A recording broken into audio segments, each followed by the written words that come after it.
Melissa.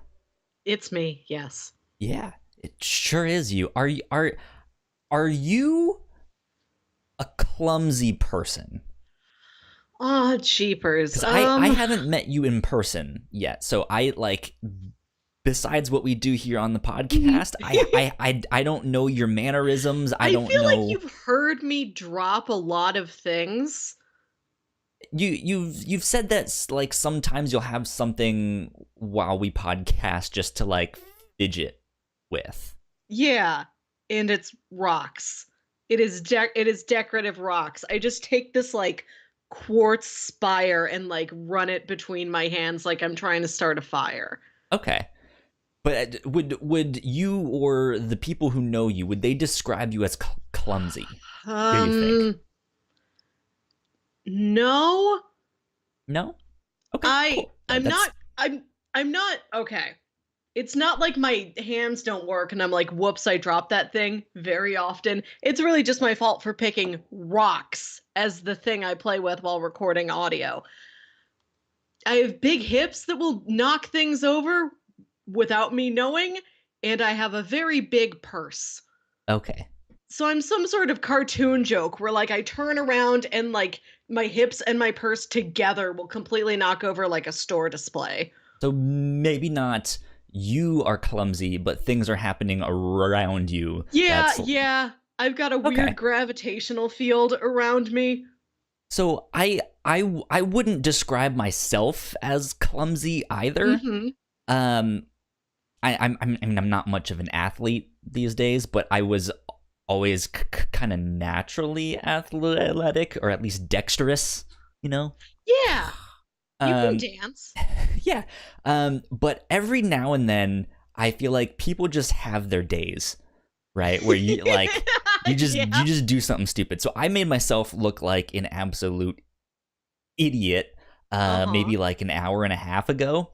Okay. I signed up for MeUndies, and I've been getting some shipments of new underwear, and I got some worth it? today. They're super comfortable. Okay, we're not sponsored by them, but hey, MeUndies, you should absolutely sponsor us. That would be fantastic. It could be us undies. Yeah. But so I got a new pair today, and I was trying to try them on, but I did that like movie moment thing of where I'm like trying to take off my pants, but I can't get them off, and so I'm like tripping and like hopping over. And, like, I do that constantly. And I almost ate shit. It was embarrassing if anyone would have seen it. It was awful. But ladies and gentlemen, welcome to episode 49 of The Captain's Log. This is our weekly off-topic show where we can talk about whatever we want. We got all sorts of things to talk about this week. My name is Kyle Springer. I am joined by Melissa Wilkinson. Melissa, how are you? I'm pretty good. How are you this week? I am doing good, besides my clumsy moment that I had earlier today. I actually did like two stupid things when I got home. First of all, side note, you remember that show Two Stupid Dogs? Yes. Great show. So I did another thing when I got home that I traveled to and from work using the public bus. So sometimes, like when you get off the bus, you just feel nasty, or or just like at the end of the day, like you feel like my hands just feel grimy. I need to go wash my hands. So I did that. I went and I washed my hands off, and I went back into my room to use my towel to dry them off, and it didn't occur to me until I was drying them off that I was like, well, now I really have to pee because the water was running, and I just washed my hands. So now I'm going to have to go pee and then wash my hands again. It's not my day. It's hard to be alive. It's hard to be alive. It is. That is the kind of week that it's been for me. How was your week, though? It's good. I too am I'm adjusting to a weird new kind of life in that this has been a large conversation between you and I. I work a lot. Yes. It is very common for me to pull like a 55 hour work week. I've gotten up to 60. Um I don't know, probably one handful of times. They have implemented, and I don't, and this isn't for money. I'm salaried. I don't get paid overtime. I am throwing these hours Hmm. into the void that is my company. But they instituted, okay, guys, really, you have to just be working 40 hours a week. Oh man. So they No, like they capped it. Is it something to do with overtime of like, hey, no, no, we actually have to start paying you for this now, so don't no, don't do it. no, it's not like that. It's we are entering just contract re-up negotiations with our client, and we are trying to make sure that they are expecting realistic things of us. So our That makes supervisors are sense. like, we have to show them what we can actually do in an actual real person work week. So stop being here 10 extra hours or they'll start expecting that. Yeah, that makes sense. I remember I wasn't salary, but the first actual full-time job that I had for a web design Mhm. firm, they were very, very strict on, you need to track every single hour you work on every single different project and all of that stuff, because the more like anal we are about that, and the more we know like specifically, Mhm. hey, this will take exactly this long, here's our estimate, here's how much it actually did take, then we knew kind of what to bill clients a Mhm. lot better, and they knew what to expect. So Yeah. that's good, I guess, for you, where you like have to I guess have a little bit more free time I do. now. I have to I now leave when the sun is out. I left work at like 4 o'clock on Monday, and I went out and I went shopping Nice. with one of my coworkers, and then I'm driving back to my place. I'm like, oh, I have time to go to the grocery store and cook an entire meal, and then I watched like 2 episodes of the show we're watching for the review show this week. Like I had like an entire night. It was Yeah. like getting an extra day back. It's like now every day feels like a half day to me. Even just like 10 extra hours a week will do that to you, where you have Yeah. no time for yourself. Hmm. Like, so yeah, it's good that you now Yeah. have that time. I'm happy for you. That's good. Thank you. Yeah. Yeah. um End game. You know what? Before we mention What? some stuff about Endgame, I should address that we didn't have an episode Oh this yeah, yeah, yeah. past week. People might be like, "What the hell happened?" So yeah, last weekend Endgame came out. That's kind of what reminded me. I went to Mhm. go see it Thursday night. You went to go see it Friday night. Mhm. So the plan was to postpone to Saturday, but We then recorded 3 hours of podcast on we did a Saturday, and we were both kind of 3 hour tired. spoiler cast for Endgame, Ugh. and it was exhausting. It was fantastic, but And it like I was felt exhausting. emotionally drained. Like I don't know what am I going to talk about that's not Endgame. I Yeah, have 10 minutes of mundane things about my week beyond that. yeah. So that was like the only thing we really could talk about, anyways. But then we were like, well, maybe we'll push it to Sunday. And then after we recorded the review show Sunday morning, I started not feeling good. Ugh. And so I was like, yeah, I don't know if I can record tonight. I was like, you want to just skip this week? Mhm. So that's what we did. We decided to just be Yeah. like, you know what? Let's just take a week off. I'll recover. We'll get back in the Mhm. groove of things. And then here we are on a Thursday night, which is not our normal Yeah. night. All kinds of You things are have topsy-turvy. plans tomorrow, which is Yes. our normal recording night for this stuff. So yeah, we're like, let's do it the Thursday and just go from there. So here we are. But Yep. Endgame, we went to go see that. That was Yes. fantastic. Man, that was an experience. It was. It Whew. really was. Yeah. I I wow. I I am was supposed to go see it a second time on Tuesday with my yeah. roommate. That never happened. Um, Mhm. she's working on a book. This is her second book that she is publishing. It's Of the dogs? the 101 pit bulls. Oh. And so she's working on that, and she was just like, I kind of need to just hunker down and get that stuff done. Her deadline was that Tuesday to Ugh. get some certain things done. So she was like, if I go see that, I don't know if I'm going to get all my stuff done. I was like, yeah, and it's a Mhm. 3-hour movie, so that'd be a Yep. lot of time you wouldn't get back. So she was like, yeah, I might have to do a rain check or something. So who knows? Maybe I'll go see it this weekend again or something, or this next week.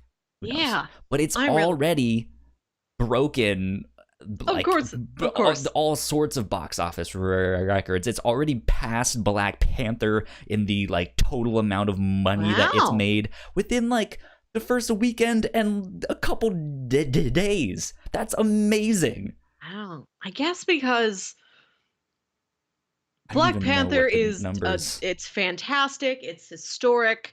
There's something like a real cultural phenomenon to Endgame specifically that no other movie quite has. Like, I don't think Rise of Skywalker is going to have it or anything else. It does feel very special.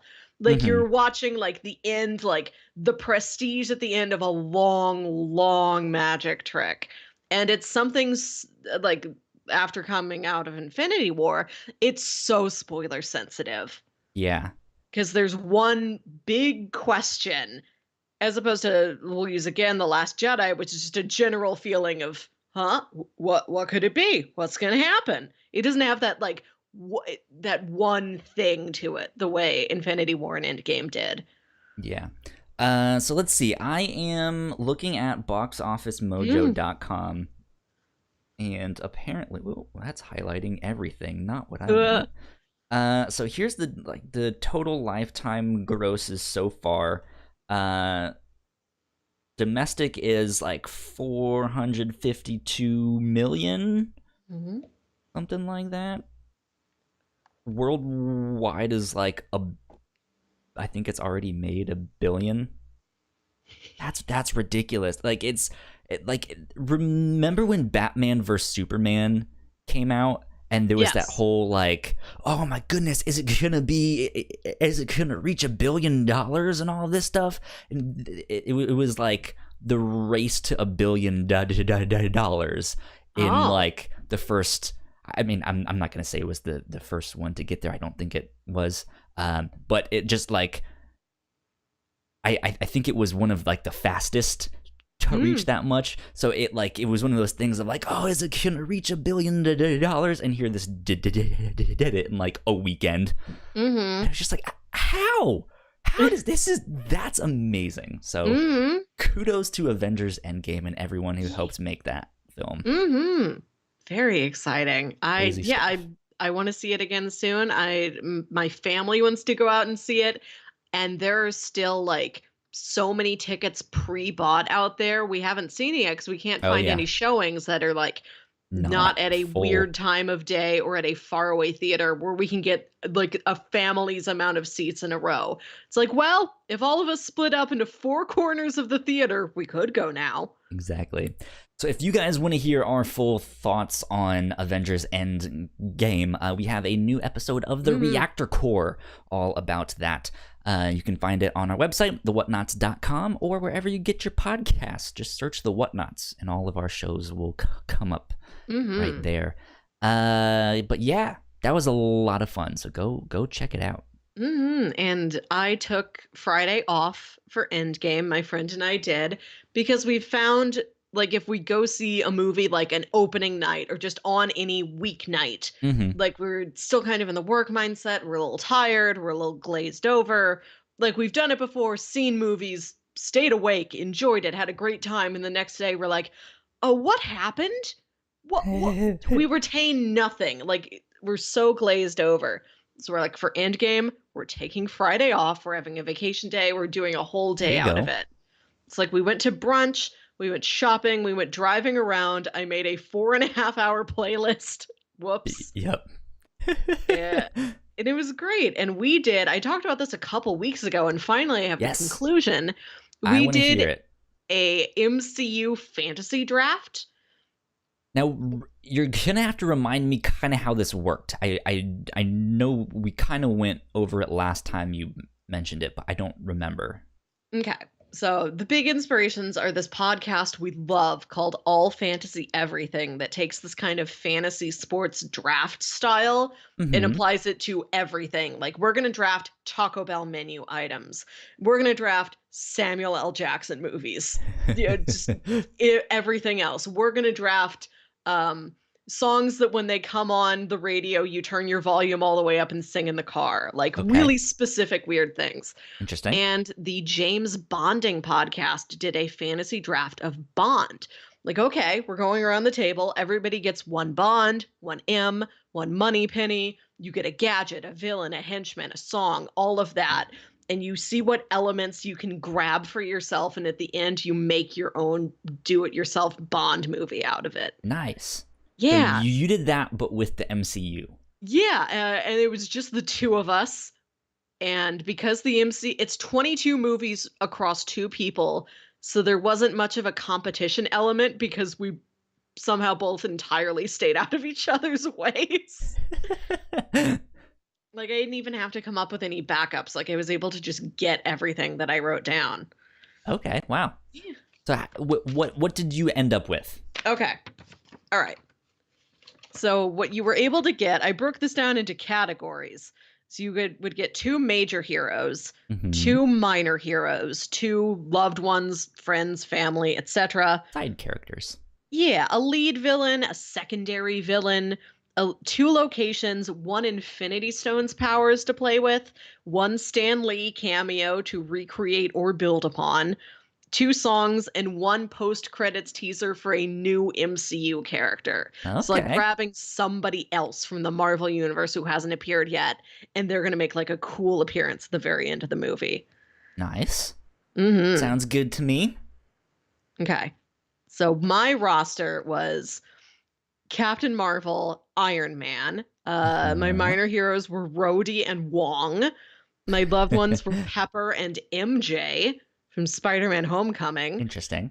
Yeah. My primary villain was the Sovereign, who are all those gold aliens from Guardians of the Galaxy Volume 2. But yeah. Okay. Yep. My secondary villain was Justin Hammer from Iron Man 2. Interesting. Yeah, I thought he had style. One of my locations was Contraxia. That's that, like, snowy brothel planet they're on in Guardians of the Galaxy 2 where all the Ravagers hang out. Side note, I saw a meme sometime this week that was like, why do they call it a brothel? There's no broth. Or is there? We're gonna have to go find out. then underneath it was like the X-Files theme starts.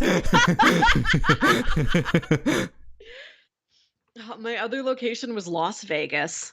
Because I think Iron Man goes there in like the first or second movie. I don't know. He goes there in the third one, I believe. One of them. When he meets that one. Yeah, I picked Reality Stone to play with. My Stan Lee cameo was the one from Captain Marvel where he's reading the script from Mallrats, but I wanted to have him reading the script for this episode of Simpsons where he plays himself. Nice. It's very good. My two songs were Blue Dabba Dee Dabba Die and Escape, the Pina Colada song. And I went with like kind of a story. Like, my friend just sort of picked different things she liked, and then she's like, I don't know how it all fits together, but somehow they'll make it work. It's not my job.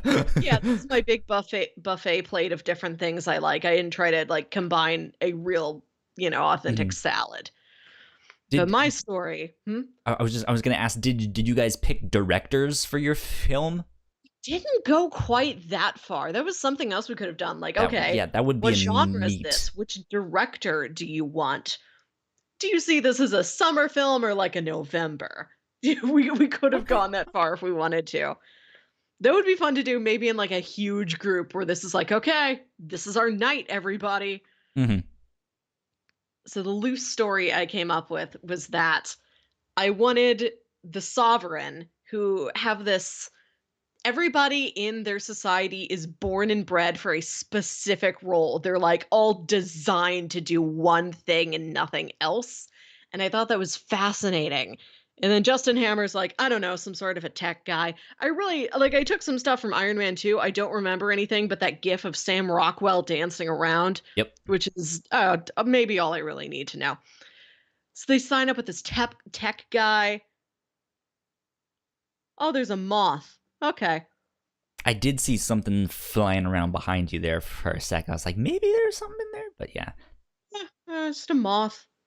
Moth Well, is I attacking. guess we have a guest star now. Too bad I didn't know. I would have gotten the social media The moth. thing up there. Follow the moth at the moth. What do you want to plug? I've heard your podcast is really good there. The moth. Good stories. Good stories is what I've heard. With those as my villains, I wanted a movie about like, is the path you're on the path you were destined to be on? Like, are you born and bred? Like, are you meant to be where you are? Did choice bring you here? What else could your life be like? Which is why I wanted the Reality Stone. And I wanted a whole sliding doors story about like Tony and Pepper and what kind of other lives and other relationships they could have had. Rhodey's there because he's their buddy. Captain Marvel's there to bring in the cosmic element. Wong and MJ, I don't know. I just thought they'd be a fun team. Maybe they're there like working on a new Avengers headquarters. Pepper's like, well, Tony, you've got the tech side covered, but I brought in this wizard guy to make sure we're magically protected too. And MJ's, yo, this is my high school internship project. I'm also going to be a wizard. There you go. Yeah. Like, can I get credit for being a wizard? And so after all of these tales of who are you? What made you you? Is this destiny? Is this choice? At the end, very end of the credits, they meet this new hero, this mysterious woman with a southern accent and a white stripe in her hair. It's Rogue. Yeah. Who can take your powers and she can become something like you. Yeah. And I thought that would be a neat thematic tie-in. That actually works really well. I don't know how well you're familiar with Captain Marvel and Rogue's history. I do know that, yes. Yeah. That's a big thing. That I heard someone, I think I've already said too much, but yeah, theory for Captain Marvel / how they could enter the X-Men into the MCU down the road is do the Captain Marvel Rogue stuff of what who knows. I guess that's not much of a spoiler since the Captain Marvel movie's already out and we know that they have the X-Men. We just don't know when they're going to be in the MCU. Haven't read a news article. Spoiler. Yes. Yeah. That's good though. That's neat. It sounds like you guys had a lot of fun with that. It was a really fun project. I'd like to do this again in a bigger group where there might actually be like stepping on each other's toes and, oh no, you took Drax, I wanted Drax. Fine, well I'll take this as long as you take that one instead. There you go. That's good. That's a lot of fun. I've a number of the podcasts I listen to have all done like spoiler casts or stuff like that. And it's always fun to just like see their excitement and then to like relive the excitement. It's good. It's good. It's fun. Yeah, and like there's so many like MCU ranking films. Like I listened to another, recap podcast about Endgame, and they're like, well, what are your favorite MCU movies before this? And this is a different way to like, just have fun and talk about the universe and kind of make a game out of it without the classic, like, these are my top 5 villains. Yeah. Yeah. So on a sadder note, I guess there's no good transition into doing that. There really isn't. it looks or like well, speaking of Disney, which owns Marvel, which also owns Star Wars. There's no good transition for this, but it was announced a few hours before we started this podcast that Peter Mayhew of Star Wars fame, who plays Chewbacca, has passed away at age 74. He was very tall, very friendly. I heard he was like a super great guy to like go meet at stuff. So I've heard. Yeah. So I've heard. Teammate. So that's really sad. They announced it on his Twitter. I guess it was his family that like got access to his account. Was like, hey, here's the update, and so they have a big picture of him there as Chewbacca and a note, just kind of explaining a little bit more detail of what happened and who he is and what he's done with his life and stuff like that. So I'll bet. Yeah. But yeah, I mean, that's I guess the new Star Wars film is coming out this Christmas. I don't know how, because it sounded like The Last Jedi, there was someone else in the suit, and he was more like coaching them on how to do it. I think I remember hearing that. Yeah. I think this. Hopefully they've gotten through all of filming and stuff like that. Yeah. But yeah, that's sad to see him. Yeah. See him go. That's a bummer for sure. Chewbacca was never really one of my personal favorites, but he's such a staple of like the Star Wars universe. Yeah, he's just so sweet, and he's everybody's buddy. And I think he is a well-deserved favorite. He isn't just cool looking, like he's a genuinely great guy. Yeah. You can rely on Chewbacca. You can go out for a beer with Chewbacca. Yeah. So like it was always neat to like I feel like I now really like the Wookiees. Like I remember there was a story arc in, I think, Star Wars Clone Wars that dealt with like the Wookiee planet and like them being captured as slaves and stuff like that. Yeah. And it was like a 1 or 2 episode like story arc, kind of away from most of the main story, but it was still when it's like, oh, it's the Wookiees. We get to learn more about the Wookiees. I'm so excited, you know? So yeah, I mean it stinks that, you know, life happens, people grow old, and that's what happens. Pass away. Bummer. No fun when people pass away. Let's see. Let's move on to something else here. But this one. What's one? I was gonna say Marvel has announced a Ghost Rider show starring Gabrielle Luna, and it's going to be a Hulu original show. So I'm super interested in this announcement because Gabrielle Luna played Ghost Rider in the Agents of S.H.I.E.L.D. TV show, and he knocked it out the park. I remember hearing that, yeah. Yeah, he was fantastic in that role, and I would love to see more of him. And now they are doing a show, you know, more of him in that role. There's a couple weird things with this. First of all, that it is a Hulu original show, I guess is the main big thing. Well, isn't this just... You were talking about this a couple weeks ago when we were outlining like all of the new shows for Disney Plus. Exactly. That they were probably going to have slightly more adult content. They're still going to do it. They're not going to like, you know, detooth anything or make it more family friendly just because it's part of Disney now.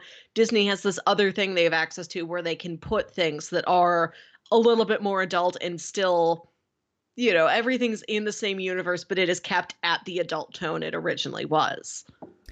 Yeah. I mean, I guess that's one way to look at it. I think another way is just, you just announced like Disney just announced their own platform where they can put on whatever they want, you know, because it doesn't seem like the Mandalorian will really be. I mean, it sounds like it's gonna be what we know as Star Wars. I don't necessarily think it's gonna be like the next Game of Thrones or something, but I think it is going to be their premium show, if that makes sense. So I don't know how much that equates to more adult, if that makes sense. No, or like I've if, also heard it compared to Game of Thrones, but not in tone, just in terms of like scope and the cinematic quality of the entire thing, and that it will have kind of that prestige to it. Yeah, but so what's going on in my head is that, hey, you now have this platform you can put all of these shows on. You canceled all of the Netflix shows because you are now having this platform. You haven't announced if they are going to continue on your platform, but there's that, like, you had Marvel shows on Netflix, there's already existing Marvel shows on Hulu, there's Marvel shows on ABC, which is also owned by Disney, but you have all these shows in these scattered places, but you now have a potential home for them all. Why are you still scattering them? That's what I'm like. Why not just put this on the Disney Plus platform, especially since this is kind of spinning out of Agents of S.H.I.E.L.D., which was on regular television, which isn't like, it's not a more adult thing, you know, it's just a regular TV show, if that makes sense. Yeah. I would imagine that they want to create slightly more adult content, and by adult content, this thing might be on the same level as like Supernatural or something like that. It's not going to be on that Game of Thrones level. I think they do want to still create things like that with these new properties they've got in the family, but maybe they do want to sell Disney Plus as it is a family-friendly thing. One. Like, it's PG-13 and below, and, you know, this might be like a soft R. Who can say? Who knows? Yeah. I mean, there is a almost horror aspect to Ghost Rider, right? So they might want to be playing that up. It's just it strikes me as odd, especially since it is kind of stemming out of Agents of S.H.I.E.L.D., which is not particularly, like, that is the PG-13. Like, it's not anything you wouldn't see in a Marvel movie, you know, if not more tame than that, you know. So that's strange that they're still like, hey, we're gonna put a new show on Hulu instead, or we're gonna do X, Y, and Z. But who knows? I'm excited for it nonetheless, because Marvel already has the Runaways on Hulu. They announced season 3, I think, a couple weeks ago, and that's a fantastic show. You guys should absolutely go watch that and read the comics, because they're some of my absolute fucking favorite comics ever. They are amazing. But speaking of Hulu, this is something else that we also talked about a couple weeks ago here on the Captain's Log. My kind of big question when we were talking about all this Disney Plus stuff was, what does this actually mean for Hulu? Because Disney originally only had like a 30% stake. Then they bought Fox. They got 30 more percent. So now they have 60. They own a controlling share. It's now seems, according to, where do I have this thing? According to TechCrunch.com, it looks like Comcast is looking to sell their shares of Hulu to Disney, which would give Disney a 90% stake in Hulu. If that happens, this is a little bit old news. All this stuff came out on the 25th. The 25th of April, that is to say. But yeah, that like that my I guess my big question was, why have two things? Or like, it's fine if you do, but how does that work exactly? Does all your original content go on Disney Plus, and that's that ends up being more of the stuff you make, whereas Hulu then doubles down on the live TV and stops making the original content as much? Like, how does that work? Or just, yeah, like, why have two? Why not combine them into one mega thing? Who knows? They're already a mega corporation. Hmm. Yeah, I don't I don't think know. they. I don't know. I don't think they want one giant thing, and I don't know if that's what anybody else wants. I mean, I admit it does sound kind of silly that you own two Out of things that do a convenience, I would fairly kind of similar like thing. it to just be like, I don't want Hmm. to have to pay for 30 different subscription things, right? Especially if they're owned by the same company. It's like, I would just let me just pay you a one time thing. Just like, instead of it, because I don't, how much is Hulu nowadays? 10 I have bucks? I have Something like that. Hulu in a package with Spotify. I don't know how much it is by itself. And I could imagine, and I don't know if they're owned by the same people or why they got packaged together. I'm really not sure of the I don't behind the know who scenes stuff. Spotify is owned by. But I could easily imagine like a Disney Plus and Hulu, like, here's one package deal. You get Yeah, both for $9 a month or something like that.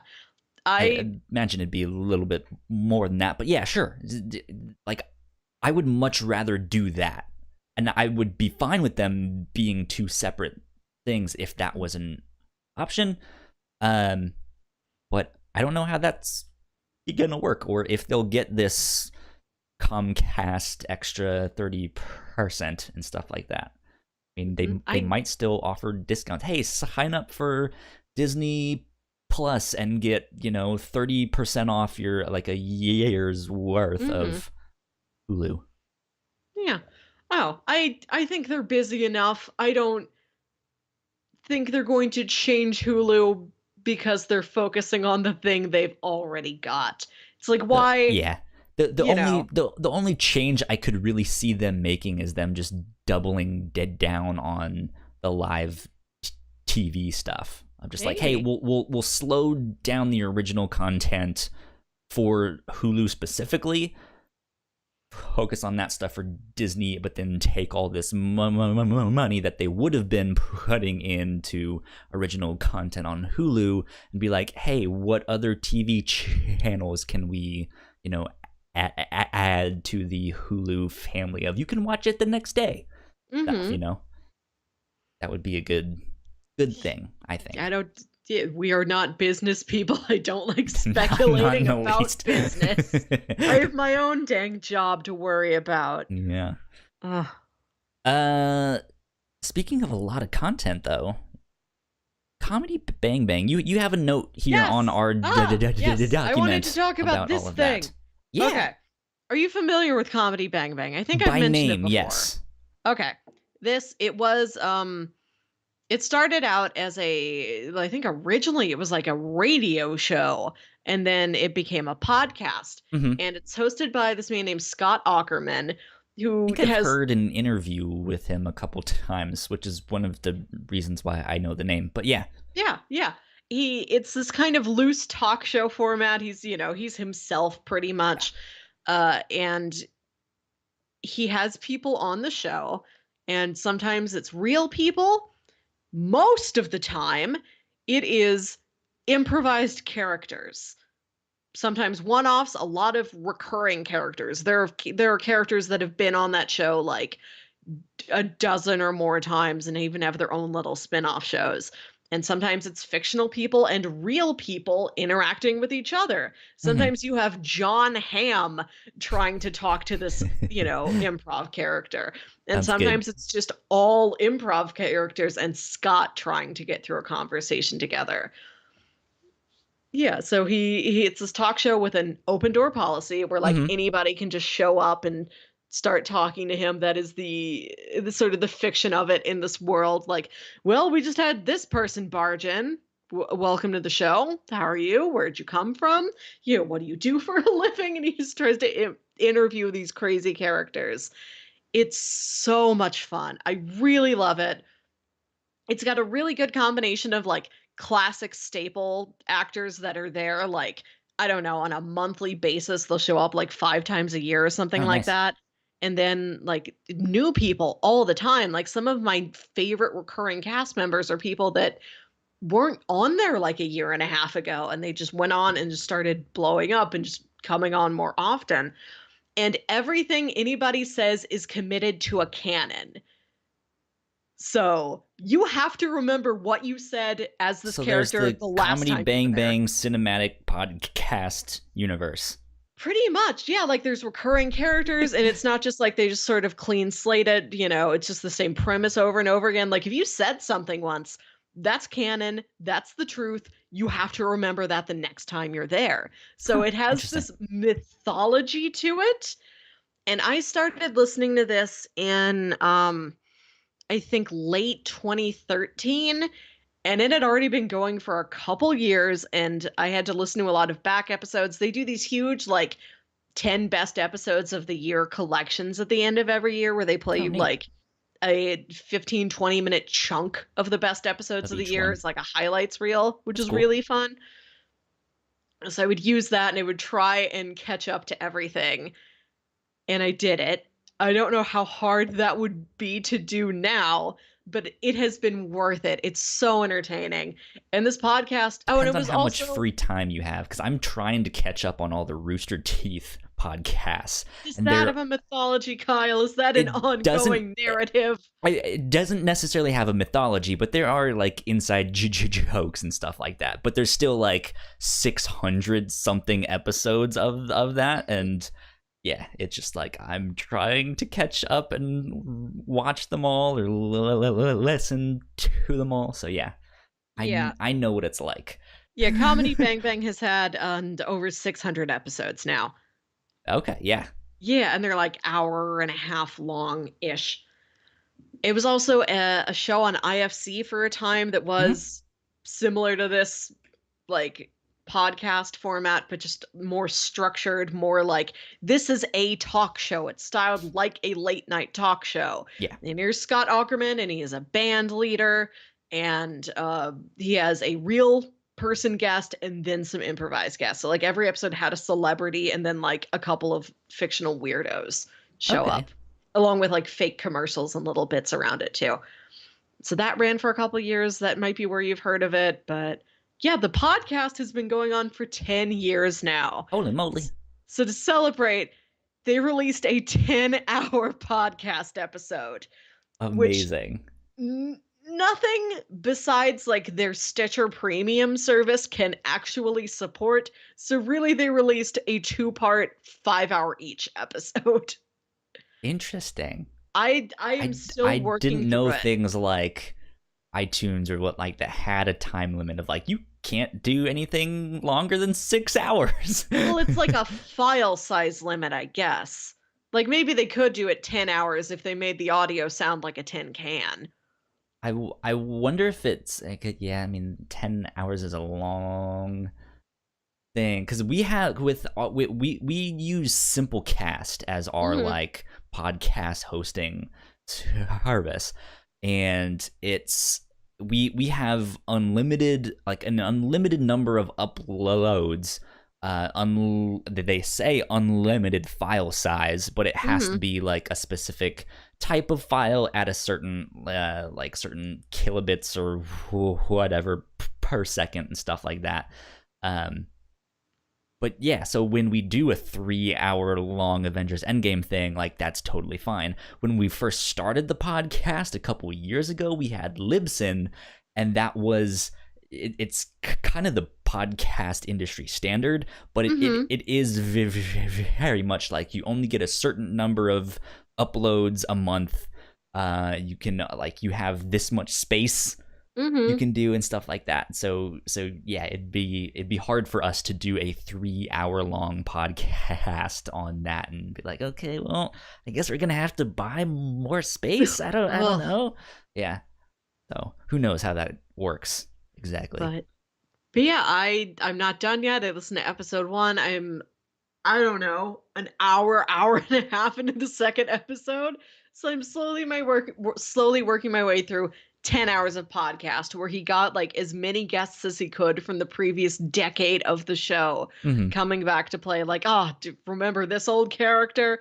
Of course he's not doing that. They only break that fiction for the best ofs where he's like, okay, so this episode coming in at number 6, I remember the day we recorded this. And the actor coming in said, I don't know. I don't have any idea. I'll just make up something on the fly. Because, like, nothing is structured beforehand. Yeah. Sometimes they'll be like, I'm coming in to play this character. Okay. That's all we know. What characters might be on the roster, or, like, if there is an event within their fiction they want to do. Like, one of the most popular recurring characters of the show is Scott's teenage high school intern, Marissa Listler. Um, Hmm. no, sorry. Marissa Wampler and her high school teacher and Oh boy. mentor, Charlotte Listler.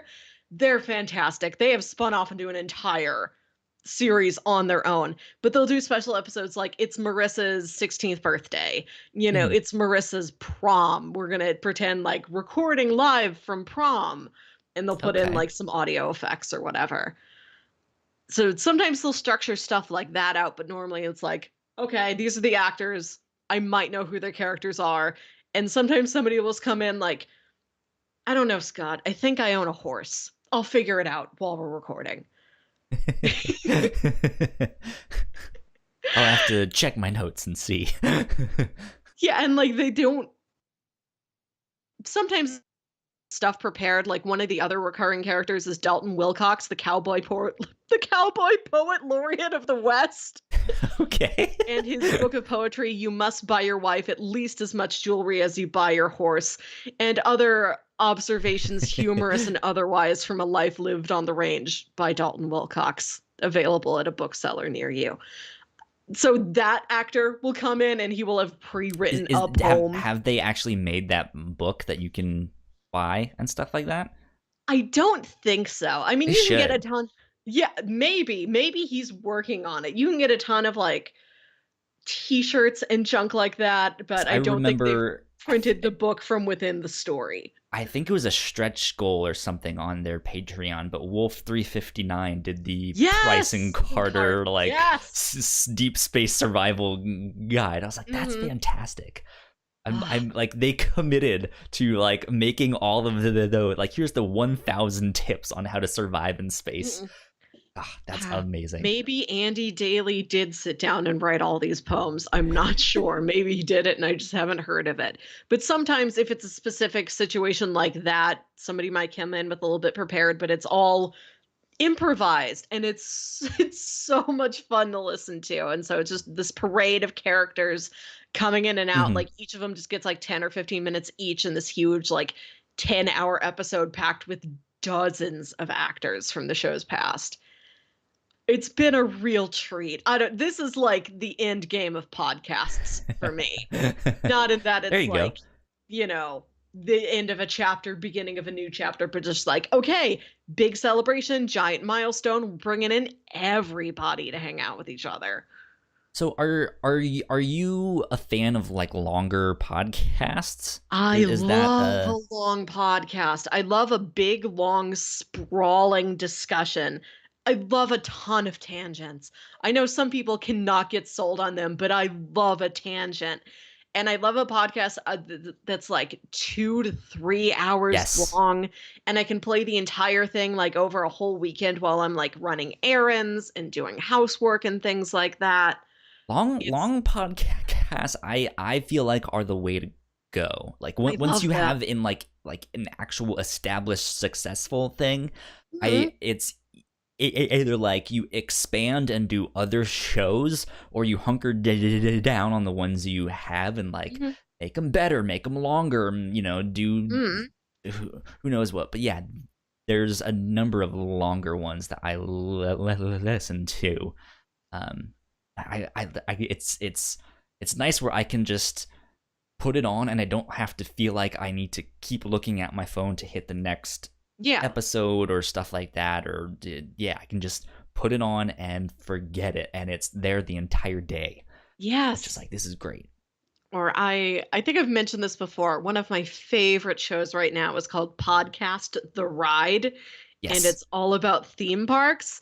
And they release every Friday, and those are typically like a 2-hour episode on like a parking garage or a pizza restaurant or a What ride would or something like that. what would happen if down the road we have a podcast museum and Oh, Podcast The Ride actually gets to make a ride, like a I, tour ride of this I, podcast music. And on the left, we have Serial, where you can see that. And I on would this side, love, I Comedy would Bang love Bang. it is like the spaceship Earth or a carousel Oh, of progress. But incoming, it's the Joe podcast. Rogan podcast. He's like, it's some animatronic lifting things. I don't know what he does.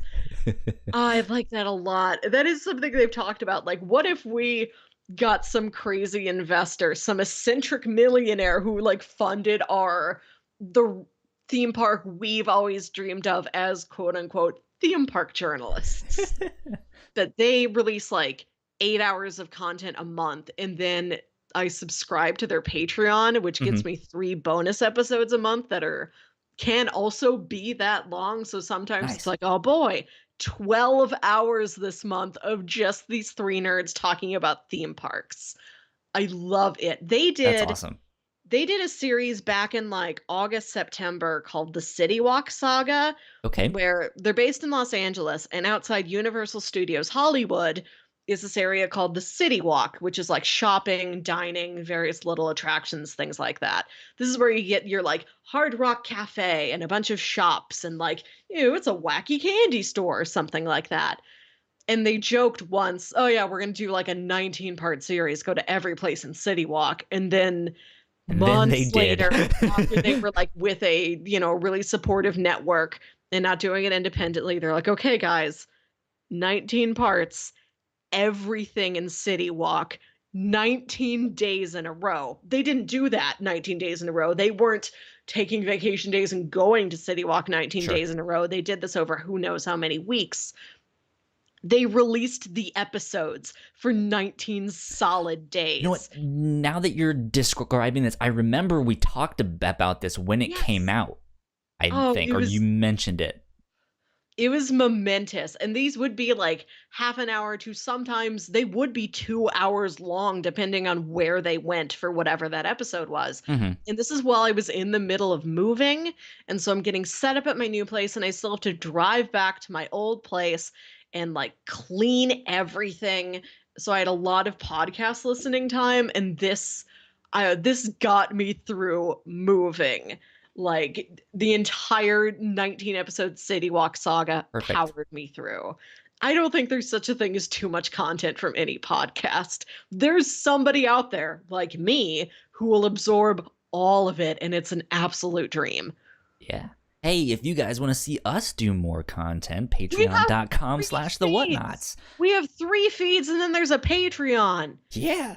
And if we get paid enough to do this, we might have more time to Yeah. put stuff in. Who knows? We do 1 bonus episode a month. We could do 2 bonus episodes a month. You never know. We could hire Yeah. someone. Wouldn't that be wild? Wouldn't that be wild if we could have could enough to hire- pay ourselves and hire someone else to join the team? Oh, That damn. that would be the day. Yeah. That would be the day. I want to switch gears a little bit, and have you seen this Sonic trailer? I stopped in the middle of my workday and watched it. Are you a big Sonic fan? No, I didn't. We've covered this. I didn't play video games growing up. Like we never had didn't think you any were, kind yeah. of a Sega device. I know who he is. I know he likes chili dogs and going fast, and his buddy is Tails. I know like the basic like what you could fit on an index card amount about Sonic. You I have could no personal probably attachment to answer the guy. the Jeopardy question if there was one, but that's about it. Maybe. I'm just imagining Alex Trebek's voice saying miles per hour, and it makes me really happy. So the trailer to this new Sonic movie came out, and of course the internet is ablaze. They don't like it. It's wild. Like I said, I have no personal attachment to Sonic. I don't Neither care do what I. a Sonic movie is or isn't. But I could look at this and tell this feels like just a action comedy that something that looks like Sonic happens to be in. I do say the actor playing Sonic is Ben Schwartz. I love him. He's one of those improvisers who shows up all the time on Comedy Bang Bang. I know him from that. I love him. I think he's very well cast. I know people are upset about the way he looks. I love his voice as Sonic. I will defend that. What I've heard, people have said the voice seems fine. It seems like it'll be good. He has the right attitude. But yeah, it's mainly the look of the character design. It is admittedly weird. It's so I like again, that's the thing. I don't have a personal stake in if this movie does good or bad. But being a big video game fan, being a big comic book nerd, I'm around a lot of people who really love Sonic. And that is one of the big things. This is not Sonic. Sonic does not look like that. What the hell are you doing to Sonic? And so it's weird to me because there was that movie. I'm sure you guys can hear the dogs in the background there. But that movie came out and very much immediately, or not, I guess the movie hasn't come out, but the trailer is out, and very immediately Twitter was like, oh, what the hell is wrong with that thing?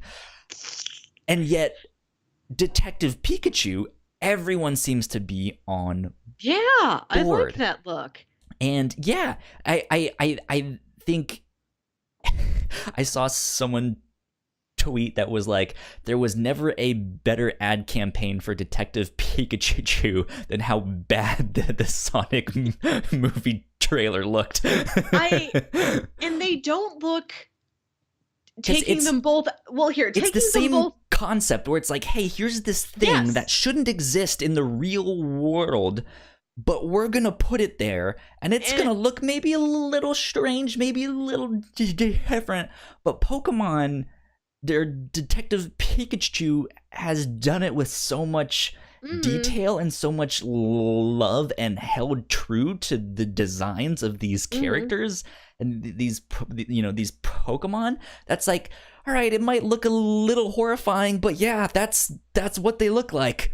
Whereas Sonic, it's like, that looks horrifying, but that's also not what Sonic looks like. What is this? I think if you take both of them out of context, they don't look terribly different from each other. And I think Sonic would succeed as, like, let's say theoretically this is some bonkers world, maybe like a Kangaroo Jack situation where you do have an action comedy with just a CGI wacky talking animal in it that also happens to be blue and wear sneakers. Works fine for that. It does not have the vibe of the traditional Sonic as far as I'm aware, and I believe that is the problem. Yeah, I mean the Sonic fandom is very split, but I was listening to a podcast today that was also talking about it, and they were kind of arguing, or they were asking, who is this movie for?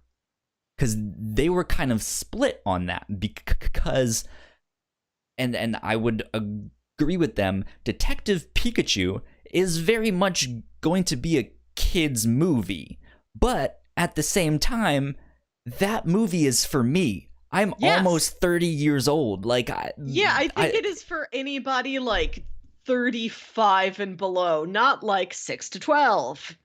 but they were asking the same thing about the Sonic movie, being like, this, regardless of how he looks, this will be a kids movie. They will most likely enjoy it. It's gonna be Sonic. They know him from comics and cartoons and video games and stuff like that. But you have the same like older fan base that's like, hey, we're here too. We're still here. We're also maybe the ones keeping you alive because we're the ones taking those children to go see that. But also, if it's looking that bad, why not just wait till it's on Netflix, or be like, hey, let me show you a better version of Sonic, and not even go see the movie at all. Like the children don't really have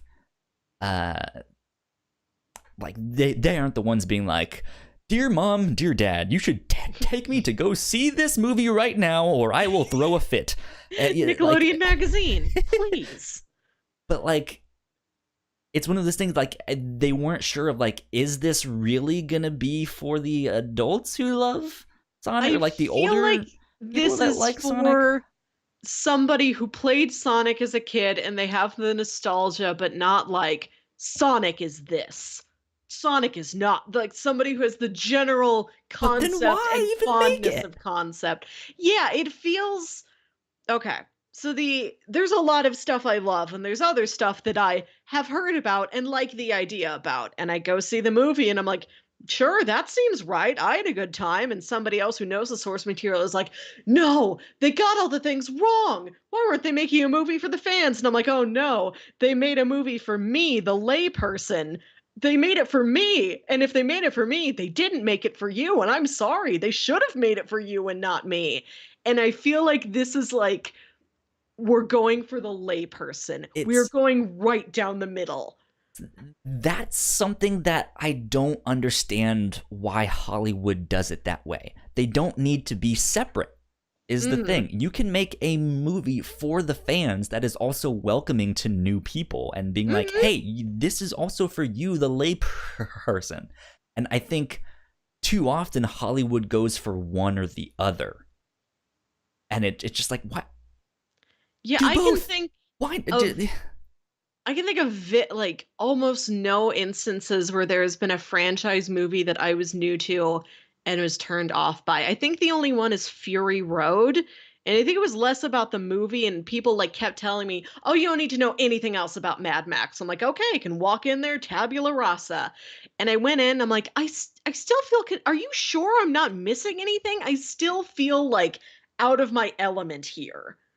Okay. Yeah, I mean, it's like, I feel like, hey, if you can stick to as close as you can what the actual story is, that is what is going to onboard new people. And sure, making an adaptation from film or something to TV, or, the opposite, you're not going to be able to get everything exactly the way that's fine. That's understandable. But then it's then they're like, oh, well, if we can't do that, we're just gonna make our own thing, and then we're gonna do it this way, and they don't even pay attention to like the spirit of it or the meaning behind things. And it's just like, you get okay, you're not, you like totally miss the point here. Or sometimes somebody's a fan, but they're just not the sort of fan that a lot of the other sorts of fans are, for instance.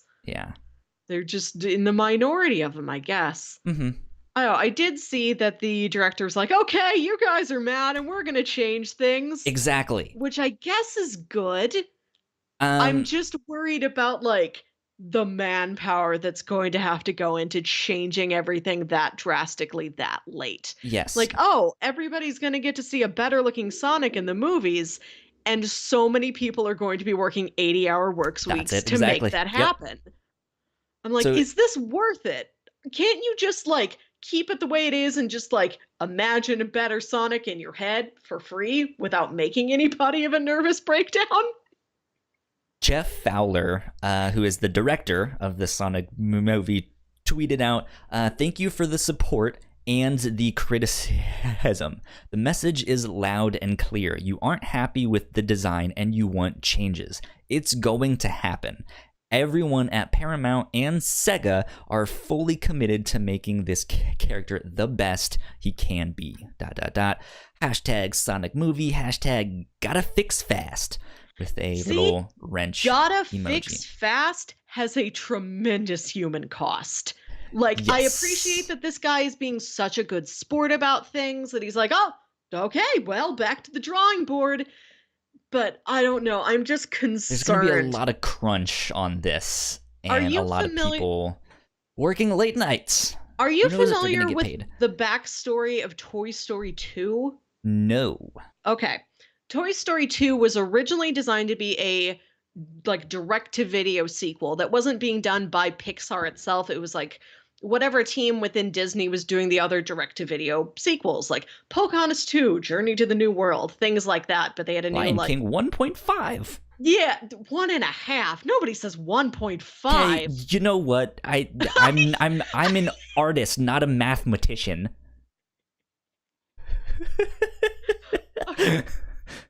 But so the movie was under production as a direct-to-video sequel like this, and everybody was agreeable to it until some of the Pixar creators went in to check in and see how it was going, and they're like, this doesn't feel right. This does not feel like the story we started telling. We want this as our own. Can we take this and make this our own project? Full theatrical production, just like the first one. We need to really respect this thing and treat it just like the first one. Yeah. Not like one of these direct-to-video sequels, which is fine for you, but it doesn't feel right to us. So they did it. They pulled it off. It was released at the date it was originally planned to be released. It's a fantastic film, still enjoyed to this time.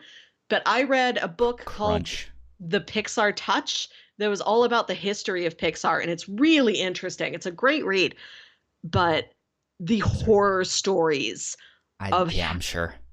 It was a nightmare, because the time between turning it, deciding we want this back and okay, but the release date is this, was so short. And this is back when the technology is still a major barrier, even if it is this great tool that they're using for this art. It's like, okay, you made the shot that will take days to render on these 1998 computers. And so everybody was working around the clock, and I don't even remember it specifically, but just horror stories. And it turned into something great. And I'm glad we have Toy Story 2 the way it is and not in another way. But I never know how to feel about all of these Hollywood horror stories. It's not only Hollywood, though, because a lot of the conversations in the video game industry is about this exact same topic. There are, it's any entertainment type of studio, movies, video games, whatever. There's often crunch. Is usually the term that they use, where it's like, hey, we have a deadline to hit. That means you're gonna have to work 80 hours a week, if not more, or, to make this on time. And oops, we fixed this one thing, but that messed up all this other stuff. Now we're gonna have to go fix that, and the deadline is not moving. And it's not a good thing. It's not healthy, but at the same time, a lot of the entertainment industry is built on passion and creativity, and I fully understand what it's like to be in that mode and be like, hey, I really love the thing I'm working on. I'm not gonna sleep or eat or do anything until I finish this thing. Yeah, and to take it into a non-fantastical art passion realm for a second, I was talking earlier about how I have worked a ton of hours at my job because I love my job. Nobody made me work 40 hours more than 40 hours to begin with. I did that voluntarily because I did not like to leave things unfinished, and I had a lot of things to finish that weren't going to move to anyone or anywhere else, so I had to do them. But But now you can finish them at a lot slower pace because you have less hours now. Yeah, and so I'd work all these hours, but it wasn't like drudgery. It wasn't complaining. It was like, well, this is how it goes. Yeah. But Yeah, that's like a 55-hour week compared to like an 80-hour week. Yeah, I mean, and I'm kind of the mind it's not necessarily a bad thing to do from time to time, but when it becomes systemic and it's just like this is just how it is, then it's like, okay, this is not good. When I heard once, I forget which studio it was, but one video game studio was reported on recently saying that they give their employees unlimited paid vacation, but none of them take it. Because this is what I've heard. If they take it, then all of the responsibility that they missed for that week or however long they're gone goes to someone else, and that like doubles their workload. So they don't want to be the asshole that puts all of that stuff on someone else. Exactly. And this it's happens not to good. me. This is why I did not use 2 weeks of paid vacation last year, because I'm like, well, if I don't do it, somebody else has to do it. And these people have like real actual, families, kids, spouses, pets to come home to, and I don't. So I'm just going to work all the time. Yeah. It's something that's not really going to change unless everyone is on the same page about it. Like, it's one of those things, if everyone took advantage of the vacation, it would almost, I don't want to say fix itself. I was about to, but it would, like, I feel like there would be a culture there built in where it's like, okay, the thing we do is take vacations from time to time, and so we know the deadline either has to be like the amount of time.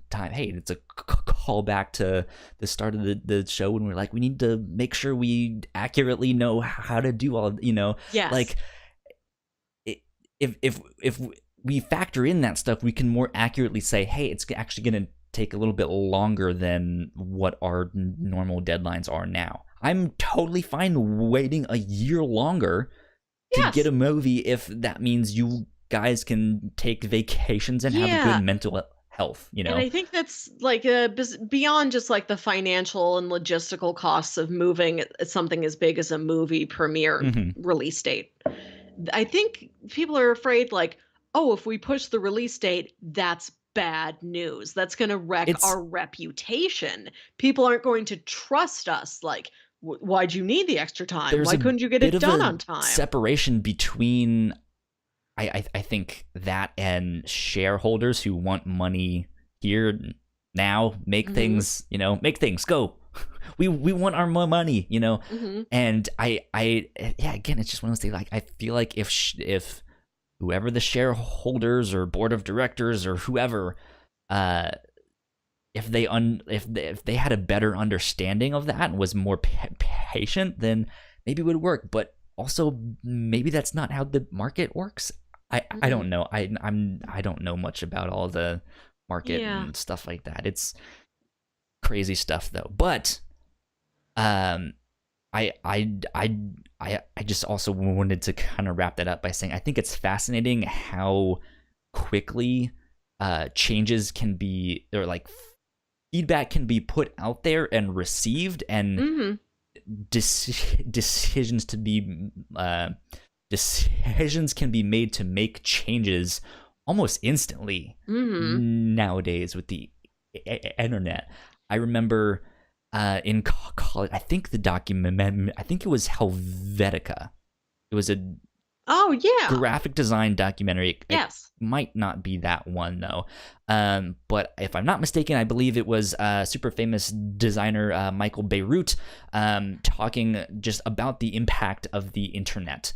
And it was the idea of like, back in the day, when these ad men were making all of these logos and stuff like that, before it would be months, if not years, before they got any like collective feedback on if this was good or not, or if there was a problem, or who knows what. But then there was the conundrum of, well, it's been months, if not years, we've already established ourselves with this thing. Do we continue with this thing and see if we can do something about it, or do we redesign and and do all that stuff? But now we have the internet, and they can spend companies can spend thousands, if not millions of dollars on ad campaigns, only to get it blasted on the internet that next day, and just completely kill the project, the company, the whoever, whatever it is, and that's fascinating to me. That's like, it all happens like that. Crazy stuff. Last thing I kind of want to mention, kind of funny stuff here. So a long time ago, Tumblr did their porn ban thing. This was past December. A long time ago in December. Okay, you know what? This isn't like 2011. Well, back in my day, we used to have porn on Tumblr. R.I.P. porn. Rest in porn. But so Tumblr went downhill a long time ago when Yahoo bought it. This was years ago, and then Verizon. I remember that, and then because I was on Tumblr, I think, starting in like 2010. And so I remember when it got bought out by Yahoo, there was just a lack of like upkeep and attention. That's when all the bots started happening. I don't know if there was really like a change in culture. Just like, oh, nobody's weeding this thing. It like the grass is just overgrowing over here. Yeah. And then Yahoo got bought up by Verizon, so now Verizon owns Tumblr. And back in December, Apple took the Tumblr app off of their app store because of reports that Tumblr was rampant with child pornography, which it was, and it still is. But so it was this thing of Tumblr being like, oh shit, we got taken off the app, and Verizon being like, well, we kind of want the app to be on there, and Apple was like, well, we'll let the app back on there if you clean it up, and like you have to ban all not safe for work content. I'm not sure if Apple was the one that was actually dictating I got the impression that like Tumblr was overreacting, and that is a very serious problem. Yes, eradicated, but so like the option they took was the not safe for work ban in progress. Like they were planning on it down the road because they wanted to sell more advertisements and stuff like that. And it's like, hey, there's a lot of porn on your thing. We don't really want to sell if there's this much porn. But yeah, so long story short, they got taken down, and they were like, hey, we need to put our not safe for work ban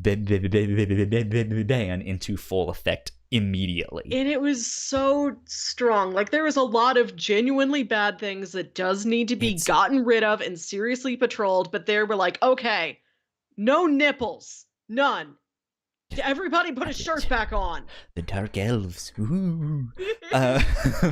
But like, yeah, it was this thing where they set up this AI to detect and filter and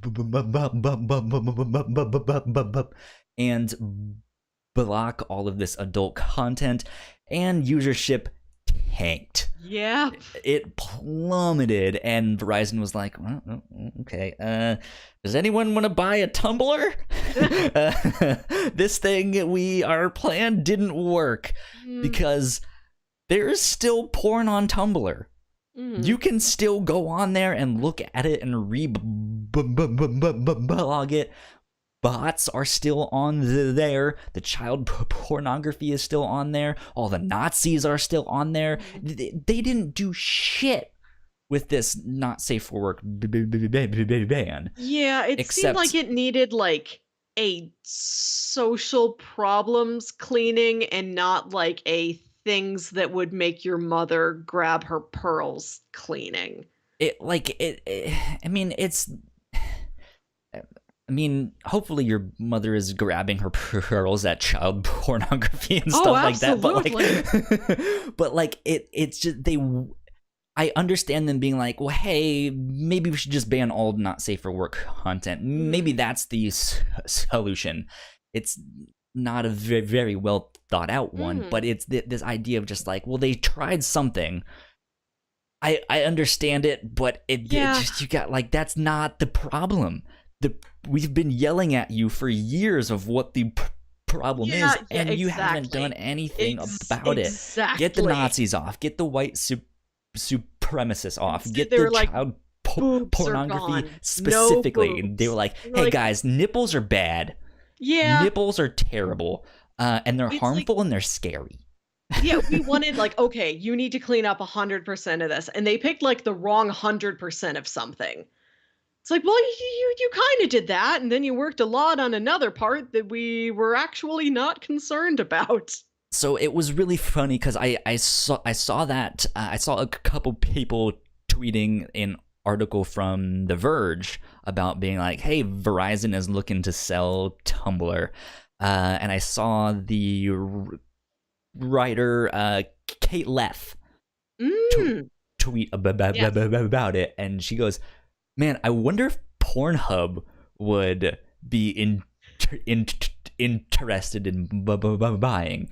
And sure enough, about half an hour later, Verge, or The Verge updates their thing being like, hey, update, Pornhub has commented on being interested in buying Tumblr. I could get behind that. So I don't know about that. I think it's comedy gold, and on one hand I'd be like, yeah, I would kind of want to know what they would do with it, or like how would they fix it, what they would do. On the other hand, I think it's actually a really bad idea for Pornhub to buy out Tumblr if that's what they want to do. It needs a serious cleaning, and Pornhub isn't as big as a Verizon. I don't know if they do honestly have the resources available to clean it the way it needs to be cleaned. Let's put it this way. The porn industry as a whole is one of, if not the most lucrative industry, where it almost dictates the tech, or a lot of the tech like industry. This is why like Blu-rays beat HD DVDs and VHS beat Betamax, because those are the formats that porn went with. Yeah, thank you, Tropic Thunder, for mentioning that. But I did learn it from there. I don't know why I know that. I mean, that's where I first learned it. But yeah, like, just oddly enough, like, that's often what happens. But Pornhub doesn't have the greatest. In fact, they have a very terrible track record with sex workers. Pornhub, as well as other free porn sites, are all built off of stolen content. That stuff does not benefit the actual creators that made all of that stuff. And yes, people get paid to make pornography, and you can buy all of it. They sell that stuff. And so if you going to watch it for free, sure, it's super convenient, but it's like pirating a movie or doing all that stuff. Like these, like, it's pirated content and stuff like that. It's not actually helping them. Yeah, I guess it's something some people like might not think about. Like, you know who made a movie, but if you see some boobs, you're not like, all right, what is the legacy of these boobs? How did these boobs get here? If you want to see your favorite porn star continue to make the content that they do, support them, buy their stuff. Go to these studios that you like and be like, hey, we like this performer, we would like to see you hire them. That's how more work gets made. That's how more porn gets made. And Pornhub is not very. I mean, they've tried in their own way to kind of rectify that. Now, a lot of studios have their own Pornhub channel, and it's the official stuff, and they will actually pay you for the number of watches you get and stuff like that. And I think you can even sell stuff. I'm not sure.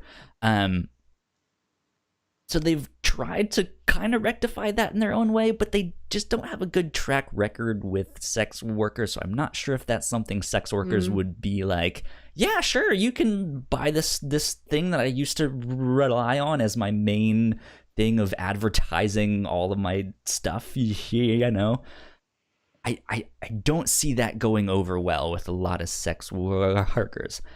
On top of that, as much as there was a lot of porn on Tumblr, Tumblr wasn't just about porn. There was a lot of other art styles. And that's the thing about Tumblr, is that that's why I liked it. It was just a very useful platform for putting anything on there. Text, images, gifts, audio files, music, my first videos. Tumblr that I had was a music blog, and I discovered so much stuff.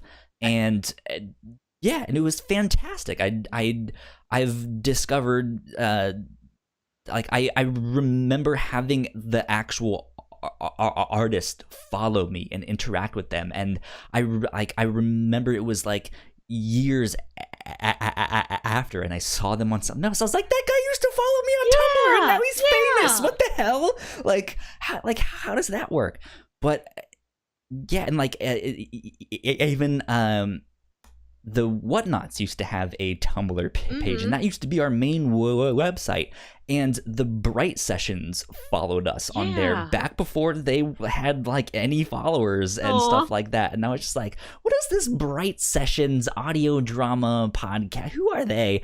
And it seemed small, and I was like, oh, good for them. And I just didn't give them a second thought. And then eventually checked them out because I started seeing them on Twitter too. And I was like, oh, this show is actually really good. And now they're one of the biggest, if not most well-known audio dramas out there. They're making a book. I know currently Lauren Shepin, the creator, is working on her second novel.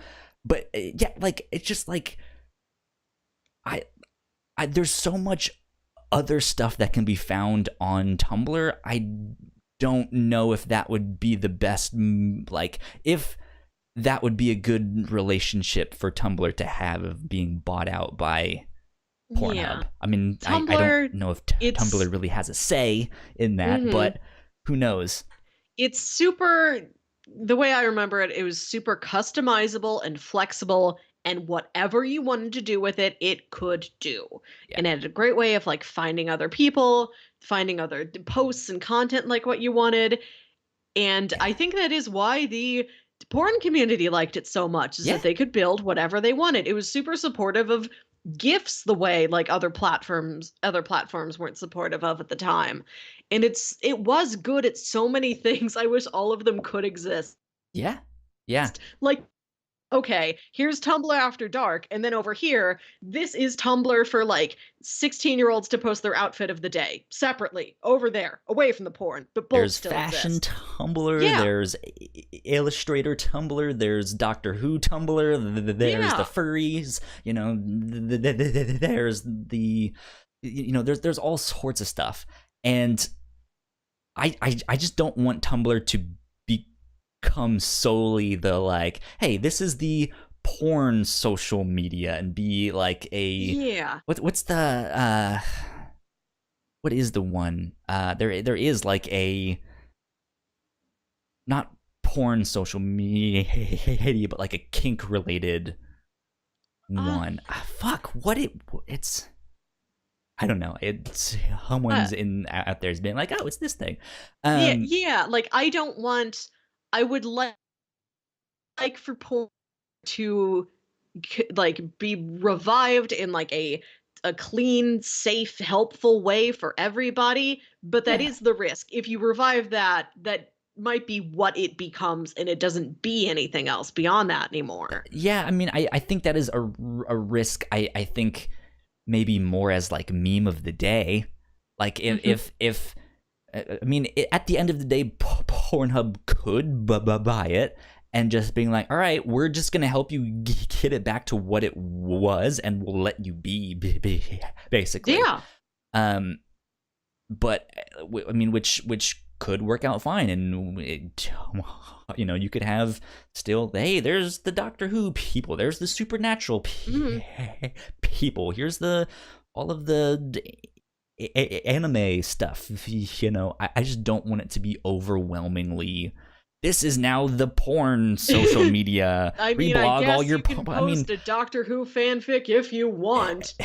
Yeah, it's like, I guess you can, but you know, I would rather it just be a platform for all types of artists, and I don't know how much Pornhub buying that would interfere with that on both a platform and just like kind of mental, like, hey, this is the way it's I don't think they would advertise it as that, but just I think people would like equate the two of like, oh,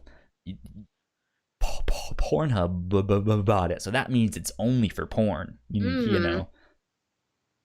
Oh well. That being said, it's comedy gold though. Just like, we've been yelling at you for years. Yep. We want the porn, not the Nazis. Nipples, not Nazis. Yes. But ridiculous. Ridiculous stuff. But I say that is a good time to wrap things up. Hey, no pun intended for porn related stuff. Have safe sex, kids. Or not kids. People younger than us but above 18. Enjoy yourselves. Yeah, exactly. I say that is a good time to end things. Melissa, where can they find you on the interwebs? You can find me on Twitter and Instagram at Wilkywit. That's WILKYWIT. And if you are curious, my old Tumblr page is still up there. There's no porn on it. It mostly was like fandom stuff and dumb jokes. But my old Tumblr URL is your least sassy friend. There's nothing new on there, but if you want to just dig through like weird old memes, I guess you can. You know, gift sets about Sherlock or whatever else is back there. There you go. And I am at Yo Kyle Springer on both Twitter and Instagram. And if you guys want to stay up to date with this show as well as any of the other podcasts that we do, we are at the Whatnauts on Twitter. Patreon.com/the Whatnauts is where you can get, or where you can support us. You can get access to all of our episodes early, access to exclusive episodes. You and I need to talk about when we want to record the new exclusive episode that we want to do soon here. But yeah, we got exclusive episodes of the review show up on our Patreon at the $3 tier.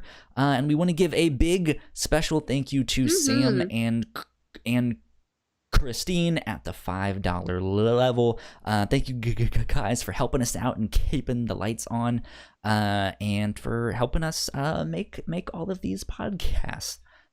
That's super wonderful. Thank you so much. I don't think I have any other like plugs, housekeeping. No. Go like, share, subscribe. We could use your follow here on Twitch, twitch.tv/the Whatnauts, or on our YouTube page. You can just search the Whatnauts podcast and we'll pop up there. And the dogs are barking. I wonder if my roommate is just getting home. But we will see you guys next week. Adios, guys. Bye. Thank you so much for watching that episode of the Whatnauts Captain's Log. If you liked it, go subscribe to our channel right up there, or go watch one of our other videos right down there. That would help us out a ton. And maybe let us know in the comments below what you guys thought of the Sonic trailer, because that was, oh boy, that was a mess.